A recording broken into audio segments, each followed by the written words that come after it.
महिला पहलवानों के खुलासे के बाद दिल्ली पुलिस की जांच शुरू हो चुकी है। दिल्ली पुलिस की जांच की आंच अब ब्रजभूषण शरण सिंह तक भी पहुंची, जहां पर ब्रजभूषण शरण सिंह से कुछ पूछताछ की गई।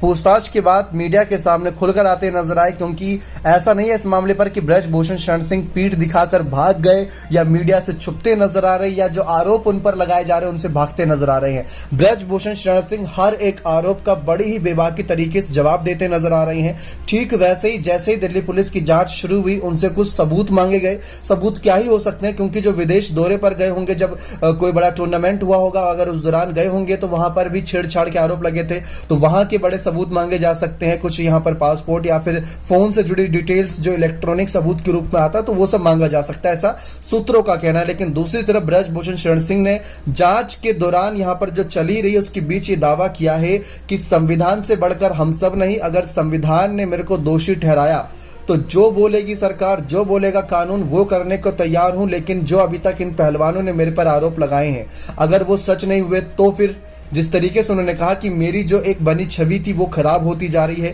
इसी के साथ साथ ब्रजभूषण ने यह भी कहा कि अगर इनके दावे सच हो गए तो मैं फांसी पर लटकने के लिए तैयार हूं। ये पहली बार नहीं है जब ऐसे फांसी पर लटकने की बात ब्रजभूषण शरण सिंह ने कही हो जनता के सामने। उन्होंने पहले भी इससे कई बार कहा है कि अगर यहाँ पर टूर्नामेंट्स नहीं हुए बच्चों के तो उनकी उम्र बीत जाएगी, तब भी मैं फांसी पर लटक जाऊंगा, चाहे मुझे आप सजा फांसी की दे दो। तो हर बार ये फांसी की सजा की मांग कर रहे हैं, लेकिन कानूनी जांच से बच के भाग नहीं रहे हैं, सामना कर रहे हैं। सबसे बड़ी बात यह है, तो इसी घटनाक्रम पर सबकी नजरें बनी है कि कॉन्फिडेंट नजर आ रहे हैं ब्रजभूषण शरण सिंह भी, कॉन्फिडेंट नजर आ रही है महिला पहलवान भी। लेकिन महिला पहलवानों का यह कहना है कि कोई कैमरा नहीं था उस कमरे में, ना ही कोई और शख्स मौजूद था। तो जो सबसे बड़ा सबूत है वो यही महिला पहलवान है जो आप सबके सामने है। इन्हीं के आधार पर आप जांच करिए, आगे इन्हीं से पूछताछ करिए और उसके बाद अपनी राय देते नजर आइए। अगर आप इलेक्ट्रॉनिक सबूत या कोई और सबूत या चश्मदीद गवाह ढूंढेंगे तो ऐसे मामले में बहुत कम सबूत मिलते हैं, क्योंकि मान लीजिए अगर किसी लड़की के साथ छेड़छाड़ हुई होगी तो ब्रजभूषण ने